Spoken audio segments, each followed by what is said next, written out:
नमस्कार, आप देख रहे हैं न्यूज प्लस और मैं हूं आपके साथ पंकज। आपका शहर आपकी खबर कार्यक्रम में आप सभी दर्शकों का हार्दिक स्वागत है। आज के कार्यक्रम में सबसे पहले हम बात करेंगे देश की राजधानी दिल्ली में, जहां आज एक जबरदस्त सियासी हलचल देखने को मिली है। मानसून सत्र के बीच उपराष्ट्रपति का इस्तीफा, कई मुद्दों पर विपक्ष को हमले से सियासी भूचाल आ गया है। मानसून सत्र के पहले दिन ही उपराष्ट्रपति जगदीप धनखड़ ने इस्तीफा दे दिया। उन्होंने इस्तीफे के कारण को अपना स्वास्थ्य बताया, लेकिन विपक्ष किसी भी कीमत पर यह कारण मानने को तैयार नहीं है। इस्तीफे के पीछे विपक्ष बड़े सियासी मायने देख रहा है और सत्ता पक्ष पर तरह तरह के आरोप लगा रहा है। मानसून सत्र के पहले दिन लोकसभा में ऑपरेशन सिंदूर पर भी सरकार के जवाब और विपक्ष के नेता राहुल गांधी को न बोलने देने पर विपक्ष हमलावर दिखा, तो राज्यसभा में कांग्रेस अध्यक्ष खड़गे ने जोरदार हमला किया। जहां जेपी नड्डा ने जो जवाब दिया उसे विपक्ष ने सीधे सभापति धनखड़ पर हमला बताया। इस बीच धनखड़ के इस्तीफे के रूप में विपक्ष को नया हथियार मिल गया। मानसून सत्र के दूसरे दिन भी दोनों सदनों में भारी हंगामा देखने को मिला। दोनों सदन कुछ देर ही चल पाए और अंत में हंगामे की भेंट चढ़ गए। धनखड़ की गैर मौजूदगी में उपसभापति हरिवंश ने राज्यसभा का संचालन किया। विपक्ष की मांग के बाद सरकार की ओर से स्पष्ट किया गया है कि ऑपरेशन सिंदूर पर अब दोनों सदनों में 25 घंटे की महाचर्चा होगी। लोकसभा में 16 घंटे और राज्यसभा में 9 घंटे चर्चा का समय निर्धारित किया गया है। उपराष्ट्रपति के इस्तीफे के पीछे वास्तव में क्या कारण है और सत्ता पक्ष व विपक्ष की क्या क्या रणनीति होगी, इस पूरे घटनाक्रम के बारे में विस्तार से जानकारी दे रहे हैं हमारे संवाददाता दिल्ली से प्रवेश शर्मा। प्रवेश, आप सुन पा रहे हैं हमें? बिल्कुल प्रवेश, उपराष्ट्रपति का इस्तीफा आज की डेट में सियासी हलचल देखने को मिली है। इस मुद्दे पर क्या लग रहा है आपको, विपक्ष इसको किस रूप में ले रहा है?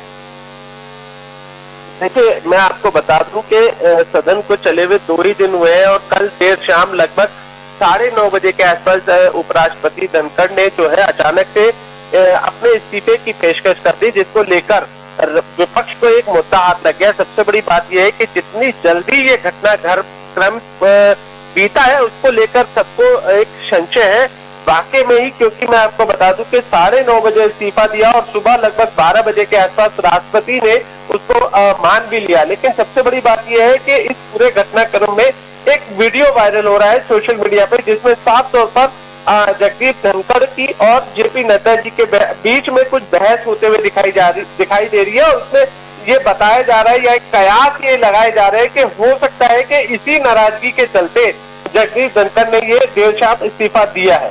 जी, इस पर ये तो हो गया विपक्ष की बात कि विपक्ष जो है वो हमलावर है। उसने निश्चित तौर पे जो वीडियो वायरल हुआ होगा इसको आधार बनाया होगा कि सरकार में सब कुछ ठीक नहीं चल रहा है। इसके जवाब देने के लिए सत्ता पक्ष की तरफ से कोई रणनीति सामने आई है क्या? देखिए, मैं सीधे तौर पर बता दूं तो सत्ता पक्ष की बात करें तो वो साफ तौर पर ये कह रहे हैं कि किसी के स्वास्थ्य के चलते, चाहे वो जगदीप धनखड़ हो या इसके अलावा कोई भी हो, अगर वो अपने स्वास्थ्य का हवाला देकर इस्तीफा दे रहे हैं तो उस पर राजनीति नहीं होनी चाहिए। सीधे तौर पर मैं आपको बता दूं कि संसदीय कार्य मंत्री किरण रिजिजू ने साफ तौर पर कहा है कि इस मुद्दे पर ज्यादा राजनीति करना कतई ठीक नहीं है, क्योंकि उनकी आयु 74 वर्ष की हो चुकी है और वो अब अगर स्वास्थ्य का हवाला देकर राजनीति को नमस्ते करना चाहते हैं, छोड़ना चाहते हैं, तो उसमें किसी को कोई परेशानी होनी नहीं चाहिए। विपक्ष काफी दिनों से हमलावर था कि ऑपरेशन सिंदूर के ऊपर राज्यसभा और लोकसभा दोनों सदनों में चर्चा होनी चाहिए। अब इस पे भी निर्धारित हो गया कि 25 घंटे जो है वो इस पे चर्चा के लिए रखे गए, जिसमें 16 घंटे लोकसभा में और 9 घंटे राज्यसभा में। अब इसके बाद क्या विपक्ष के पास कोई मुद्दा बचा है? देखिए, यही बात मैं फिर से एक बार रिपीट कर दूं कि संसदीय कार्य मंत्री किरण रिजिजू ने आज ये बोला था कि जैसे ही संसदीय सर्वदलीय बैठक हुई थी तो उसमें पहले विपक्ष को बुलाकर इस बात पर एक समन्वय बनाया गया था कि संसद का सदन किसी भी कीमत पर रोका न जाए, हंगामा न किया जाए, तभी शुरू किया जाए। तो उसमें सहमति बनी भी थी, लेकिन उसके बावजूद लगातार दूसरे दिन भी हमने देखा कि संसद के दोनों सदन, चाहे वो लोकसभा हो चाहे वो राज्यसभा हो, दोनों में भरपूर हंगामा देखने को मिल रहा है। और विपक्ष बार बार अपनी इस बात पर अड़ा हुआ है कि पहलगाम और ऑपरेशन सिंदूर 2 ऐसे मुद्दे हैं जिसको लेकर विपक्ष का कहना है कि इसमें साफ तौर पर या ये कहे सीधे तौर पर प्रधानमंत्री को ये बताना होगा कि आखिर इसमें कितनी कार्रवाई हुई है, ये कहीं क्या किया है। इसके अलावा विपक्ष के हाथ में जो है इस समय वोटर, जो बिहार में SIR एक मुद्दा जो है भरपूर जो है विपक्ष चला रहा है, जिसको लेकर बिहार में चुनाव को लेकर जो है उसको बवाल किया जा रहा है। चुनाव आयोग को सुप्रीम कोर्ट के कटघरे में भी घेरने की कोशिश की गई थी, लेकिन सुप्रीम कोर्ट ने चुनाव आयोग को थोड़ी सी रियायत जरूर दी है। और सबसे बड़ी बात मैं आपको बता दूं कि विपक्ष के दो बड़े नेता, चाहे वो आम आदमी पार्टी के संजय सिंह हो, चाहे बंगाल की मुख्यमंत्री ममता बनर्जी हो, दोनों इस मुद्दे को लेकर भरपूर जो है सरकार पर हमला करते हुए दिखाई दे रहे हैं। निश्चित तौर पर प्रवेश, बिहार में जो विशेष मतदाता सूची परीक्षण का मामला है उस पर भी विपक्ष लगातार हमला कर रहा था, लेकिन वो किसी हद तक कोर्ट के इन्वॉल्वमेंट के बाद जो है चीजें सेटल हो रही हैं। थैंक यू प्रवेश, बहुत सारी बातें करने के लिए। हम आपसे फिर जुड़ेंगे, धन्यवाद। दूसरी खबर, अब चलते हैं मध्य प्रदेश, जहां भोपाल में सीएम डॉक्टर मोहन यादव की अध्यक्षता में कैबिनेट की महत्वपूर्ण बैठक हुई। बैठक में कई महत्वपूर्ण फैसले लिए गए, जिनका मध्य प्रदेश के विकास पर दूरगामी परिणाम देखने को मिलेगा। कैबिनेट बैठक में तय किया गया कि उज्जैन और ग्वालियर में लगने वाले क्रमोत्सव व्यापार मेला और राजमाता सिंधिया मेले में ऑटोमोबाइल्स पर टैक्स में 50% की छूट दी जाएगी। बैठक में 1960 में स्थापित गांधी सागर जल विद्युत गृह और मेवाड़ के राणा प्रताप जल विद्युत गृह के नवीनीकरण का भी निर्णय लिया गया। सरकार परियोजना में कुल 1037 करोड़ रुपए खर्च करेगी। इसके अलावा मंत्रिमंडल ने टाइगर रिजर्व और पंचमढ़ी क्षेत्र को बायोस्फीयर घोषित करने पर भी जोर दिया। इन क्षेत्रों में सरकार पर्यटन एवं पर्यावरण संरक्षण को बढ़ावा देने की ठोस पहल करेगी। बैठक में जानकारी देते हुए नगरीय प्रशासन मंत्री कैलाश विजयवर्गीय ने बताया कि सावन में महाकाल की सवारी में रिकॉर्ड संख्या में श्रद्धालुओं की उपस्थिति दर्ज की गई है, जहां प्रशासन की बेहतर व्यवस्था की सराहना हुई है।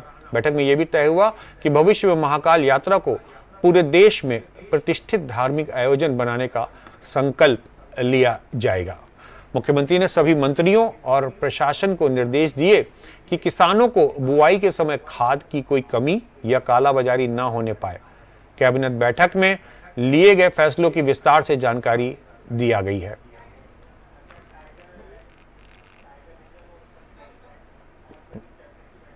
द्वादश ज्योतिर्लिंग में से एक प्रमुख ज्योतिर्लिंग महाकाल है हमारा, और धार्मिक पर्यटन की दृष्टि से एकदम भगवान महाकाल की आकर्षण सारे देश में बड़ा है। और आपने देखा होगा लगभग 20 गुना भक्तों की संख्या भी बड़ी है। कल हम लोग माननीय मुख्यमंत्री जी के साथ महाकाल की सवारी और जिस प्रकार की भीड़ थी, तो मैं तो लगभग 40 सालों से जाता हूँ, तो अद्भुत भीड़ थी। मतलब अब प्रशासन के लिए भी चुनौती हो गया वो कि इतनी भीड़ को कंट्रोल करके बाबा को सीधे निकाल कर ले जाना। पर फिर भी प्रशासन की अच्छी व्यवस्था के कारण बहुत अच्छी सवारी निकली, और हमें लगता है कि अब दिन प्रतिदिन भीड़ बढ़ती ही जाएगी। कल की सवारी के अंदर जो थीम थी वह थी लोक नृत्य, लोक संगीत और सारे प्रदेशों के संस्कृति वहाँ दिखाने की कोशिश की थी हमने, विशेषकर ट्राइबल। तो गुजरात के ट्राइबल नृत्यकार आए थे, मध्य प्रदेश के भी थे, और बहुत ही मतलब अनुपम दृश्य था।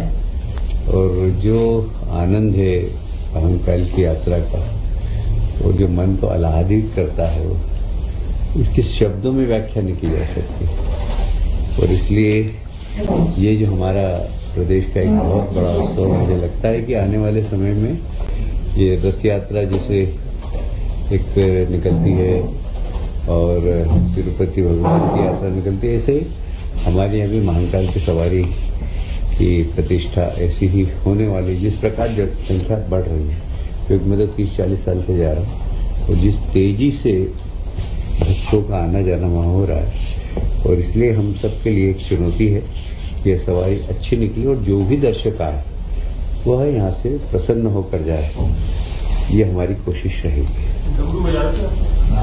हाँ जी, मैंने तो झांझ भी बजाया और पता नहीं क्या क्या बजाया, आप देख नहीं पाए। मध्य प्रदेश में हुई इस बैठक में बहुत ही महत्वपूर्ण निर्णय लिए गए। हमारे पूरे घटनाक्रम पर हमारे साथ जुड़ चुके हैं सतीश, आज एक महत्वपूर्ण बैठक हुई है जिसमें कि पर्यटन और मेला और धर्म को लेकर कई सारे निर्णय लिए गए हैं। क्या जानकारी है आपके पास? जी, जैसा कि मैं आपको बता दूं कि आज कैबिनेट बैठक थी, क्योंकि विधानसभा चालू होने वाली सत्र जो 28 जुलाई से चालू होने वाला है, उसके पहले आज मुख्यमंत्री जी ने जो है कैबिनेट बुलाई और कैबिनेट में कई ऐसे अहम फैसले लिए जिन पर काम करने के लिए आज जो है कैबिनेट में कई जो है एक तरीके से कहा जाए कि जो मेले को लेकर और टाइगर रिजर्व में कुछ संशोधन नया और कुछ जो नया व्यापार को लेके आ रहे हैं उस पर कुछ आज बैठक पर कुछ चर्चाएं हुई हैं। बहुत सारा फंड 1000 करीब कितने करोड़ रुपए जो है वो इसके लिए निर्धारित किया गया है पूरी परियोजना के लिए। साथ ही साथ एक और चीज भी कही गई है कि जो किसानों को बुआई के लिए जो बीज और खाद की आपूर्ति है उसको लेकर भी विशेष रूप से इन्होंने बात कही है।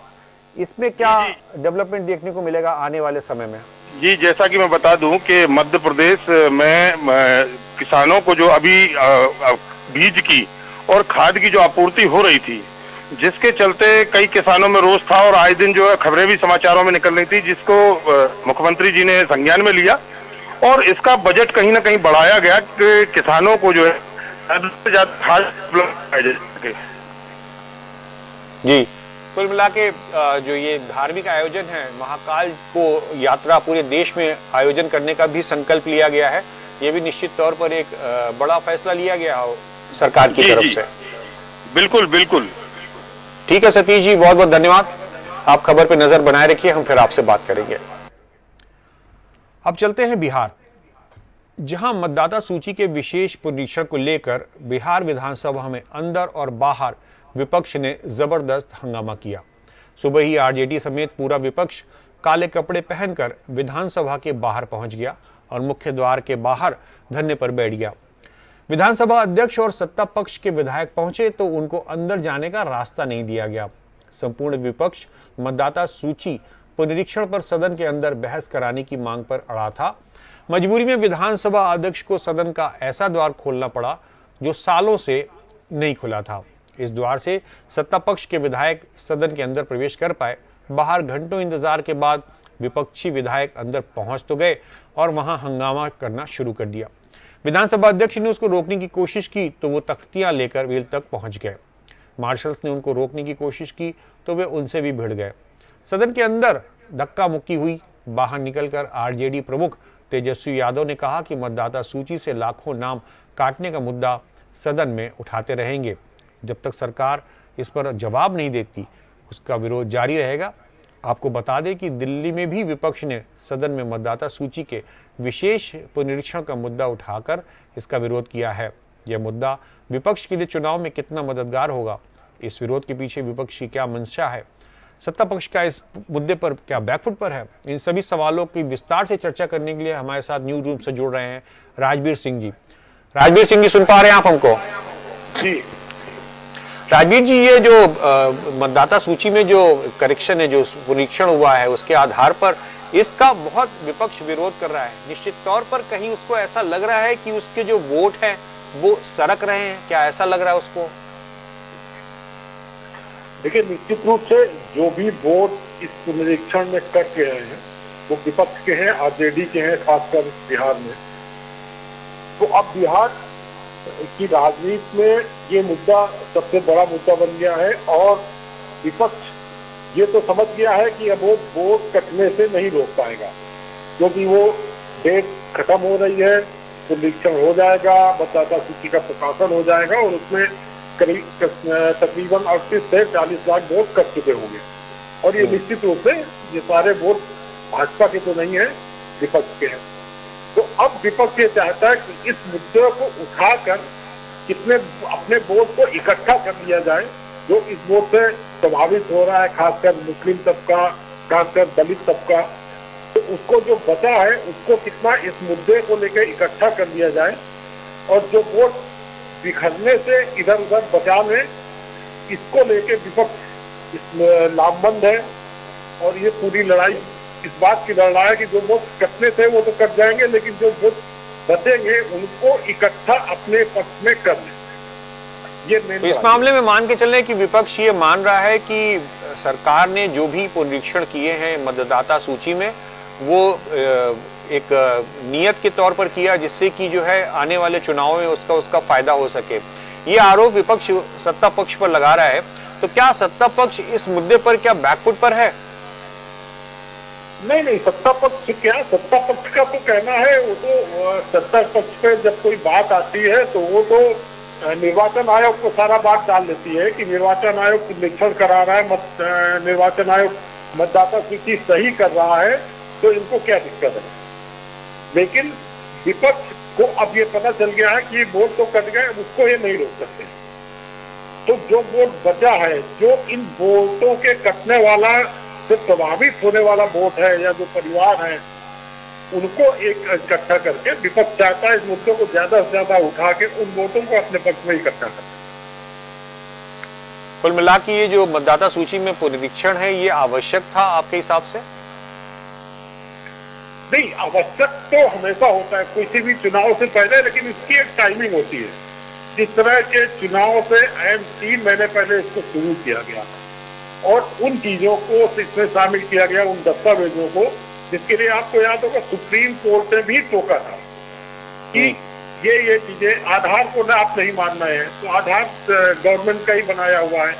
विपक्ष का कहना है कि इसी वोटों ने, इन्हीं वोटों के आधार पे आपके लोकसभा चुनाव हुआ और प्रधानमंत्री बने, तो उस चुनाव को कैंसिल करिए अगर ये मतदाता सूची गड़बड़ है। तो ये तो प्रोसेस है, निर्वाचन आयोग मतदाता सूची का पुनरीक्षण कराता रहता है। लेकिन पहली बार इसमें जो 11 दस्तावेज मांगे गए हैं, उसको लेके विपक्ष के मुद्दा उठा रहा है कि इसमें सरकार के दबाव है, सरकार के कहने पे किया जा रहा है और इन वोटों को काटा जा रहा है। दूसरी बात यह भी है कि अब यही प्रक्रिया आगे पश्चिम बंगाल, उत्तर प्रदेश और दूसरे प्रदेशों में निर्वाचन आयोग ले जा सकता है। तो एक विपक्ष का दबाव बनाने का एक वो दिल्ली तक जो मुद्दा उठ रहा है वो ये है कि बाकी प्रदेशों में कम से कम इस तरह न किया। विपक्ष का कुल मिला के ये प्रभाव डालने की कोशिश कर रहा है कि अन्य प्रदेशों में ये इस तरीके की कार्य की पुनरावृत्ति ना हो। ठीक है, बहुत बहुत धन्यवाद आपका राजवीर जी जानकारी देने के लिए। राजनीति चल रही है, आने वाले समय में इलेक्शन से पहले इस तरीके के और घटनाक्रम हमको आपको देखने को मिलेंगे। अब चलते हैं उत्तर प्रदेश के कानपुर शहर, जहां देश के मशहूर जेके ग्रुप के एमडी का फोटो लगाकर व्हाट्सएप पर डीपी लगाकर साइबर ठगों ने 1,97,00,000 रुपयों की ठगी कर ली है। दरअसल साइबर ठगों ने व्हाट्सएप पर एमडी की फोटो लगाई और कंपनी के डायरेक्टर को एक डील के बारे में बताया और डील के लिए डायरेक्टर को 1,97,00,000 रुपए एक खाते में ट्रांसफर करने का आदेश दिया। डायरेक्टर ने उस रुपए को उस खाते में ट्रांसफर कर दिया। कुछ देर बाद जब डायरेक्टर और एमडी के बीच सीधी बात हुई, तब ठगी का खुलासा हुआ। ग्रुप के अधिकारियों ने तुरंत पुलिस से संपर्क किया और साइबर सेल में मुकदमा दर्ज किया। मुकदमे के बाद सक्रिय पुलिस ने उस खाते को खंगाला जिसमें रुपए ट्रांसफर किए गए थे। इस खाते में पुलिस को 1,28,00,000 रुपए मिल गए, जिसको पुलिस ने होल्ड करा दिया। ये ठगी जेके ग्रुप की फर्म यदुपति ट्रेड बिज प्राइवेट लिमिटेड के साथ हुई है। कंपनी के डायरेक्टर के अनुसार 20 जुलाई को व्हाट्सएप पर उनके पास एक मैसेज आया था। जिस नंबर से उनके पास मैसेज आया उसमें कंपनी के एमडी राघव सिंघानिया का फोटो लगा हुआ था, इसलिए उनको कोई शक नहीं हुआ और उन्होंने पैसे ट्रांसफर कर दिए। किस तरह इतने बड़े ग्रुप में साइबर ठगों ने सेंध लगाई, पुलिस की जांच कहां पर है, आइए सुनते हैं कि पुलिस का क्या कहना है इस पूरे घटनाक्रम पर। नाम की कंपनी है जिसके मैनेजिंग डायरेक्टर के साथ लगभग 1,97,00,000 की ठगी हुई है। इस बाबत एक प्रार्थना प्राप्त किया जाता है जिसमें डिटेल में जो ट्रांजैक्शन हुए उनके बारे में बताया जाता है। तत्काल इसमें अभियोग पंजीकृत किया जाता है। टोटल जो इसमें जो फ्रॉड हुआ है वो 1,97,00,000 का है, जिसमें 1,28,00,000 जो है वो फ्रीज हो गया। इसमें जो सस्पेक्टेड जो अकाउंट्स हैं उनकी डिटेल्स जो है वो हम लोग अभी प्रयास कर रहे हैं, पता करने का प्रयास कर रहे हैं। प्लस इसमें जो अमाउंट जो होल्ड है उसको हम लोग कोर्ट के माध्यम से उसको डिफ्रीज की कार्रवाई उसमें किया जा रहा है। इसमें जो भी सस्पेक्टेड जो खाते थे अकाउंट से, उनकी डिटेल हम लोगों ने बैंक से डिटेल उनकी लिया है, मांग रहे हैं।